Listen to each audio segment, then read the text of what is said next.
स्वागत है आपका आपके चैनल शिक्षा रत्यास के सर में। दोस्तों पिछले वीडियो में हमने समास को पूरा कंप्लीट कर लिया था। इस छोटे से मात्र 2 से 3 मिनट के वीडियो में हम समास को पूरा कवर करने वाले हैं।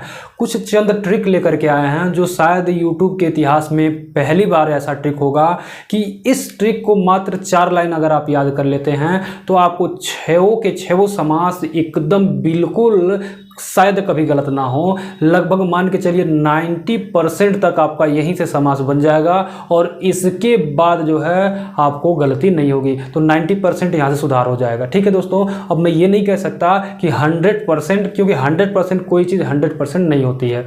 तो ठीक है दोस्तों, तो इस ट्रिक को आप लोग ज़रूर देखिए। अगर ये ट्रिक आपको पसंद आए तो इस ट्रिक को अपने दोस्तों के पास ज़रूर भेजिएगा और बताइएगा, कमेंट करिएगा कि ये ट्रिक कैसा लगा। दोस्तों समास याद करने का ट्रिक बहुत बढ़िया ट्रिक है और ऐसा ट्रिक YouTube की दुनिया में पहली बार आपको देखने को मिलेगा। देखिए, जुड़ा उपसर्ग तब बना अव्ययी भाव समास। पहले लाइन से ही अव्ययी भाव समास खत्म। जहां आपको लगे कि उपसर्ग जुड़ रहा है वहां पे मार दीजिए, तुरंत अव्ययी भाव समास है। ठीक है, ये उसकी पूरी परिभाषा नहीं दर्शा रहे, लेकिन आप समास की पहचान कर सकते हैं कि किसी भी शब्द में अगर क्या हो रहा है, उपसर्ग जुड़ा हुआ दिख गया तो वहां पे मार दीजिए आप क्या, अव्ययी भाव समास। और या तो शब्द की पुनरावृत्ति होती है, जैसे इधर उधर, आसपास, ठीक है, या फिर धीरे धीरे। ठीक है, तो ऐसे अगर जो बार बार शब्द क्या है, एक ही शब्द की पुनरावृत्ति होती है तो वहां भी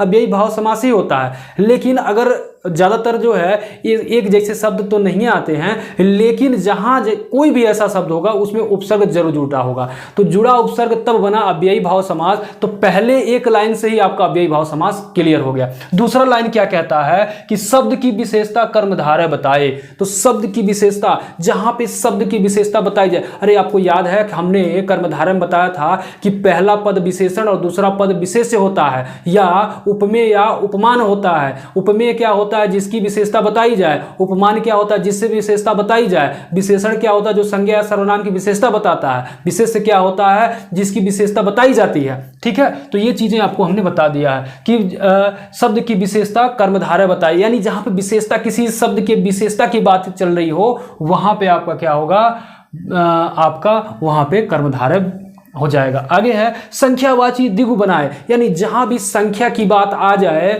संख्या की बात जहां पे आ जाए कि जैसे दशानन हो गया। दशानन एक ऐसा शब्द है, देखिए वो बहुब्रीहि में भी कभी कभी यूज किया जाता है, कभी कभी वो जो है आपका कर्मधारय, ये मतलब संख्यावाची में भी यूज किया जाता है, तो वो अलग की बात है, वो ऑप्शन पे डिपेंड करता है। ठीक है, तो यहाँ पे संख्यावाची द्विगु बनाए, द्वंद्व में और का लोप हो जाए। आपने देखा था द्वंद्व समास जब भी हम पढ़ा रहे थे वहां पे द्वंद्व समास में योजक चिन्ह आ रहा था और योजक चिन्ह हटा करके हम वहां पे सिर्फ और लगा देते थे, जैसे पाप और पुण्य। ठीक है, माता और पिता, तो माता पिता के बीच में डैश होता है, यानी योजक का चिन्ह होता है, उसी योजक के चिन्ह को हटा के हम क्या करते थे, और लगाते थे। तो द्वंद्व में और का लोप हो जाए।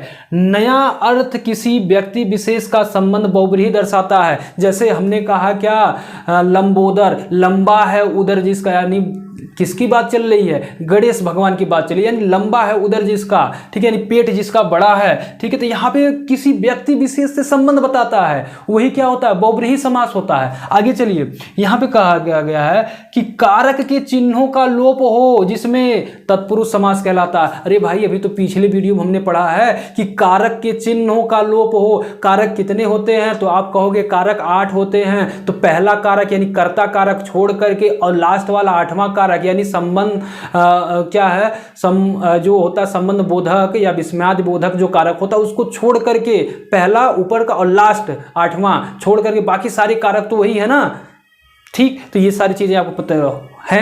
अब चलिए तो एक बार फिर से दोहरा लेते हैं, बस यही 4 लाइन आपको याद करने हैं और इसी से आपका पूरा क्लियर हो जाता है कि जुड़ा उपसर्ग तब बना अव्ययी भाव समास, शब्द की विशेषता कर्मधारय बताए, संख्यावाची द्विगु बनाए, द्वंद्व में और का लोप हो जाए, नया अर्थ किसी व्यक्ति विशेष का संबंध बहुब्रीहि दर्शाता है, कारक के चिन्हों का लोप हो जिसमें तत्पुरुष समास कहलाता है। तो दोस्तों बस यही एक गाना गा लीजिए और इसी में आपका पूरा कल्याण है समास का। ठीक है दोस्तों, अगर वीडियो पसंद आया होगा जरूर अपने दोस्तों के पास भेजिए। मिलते हैं दोस्तों नेक्स्ट वीडियो में।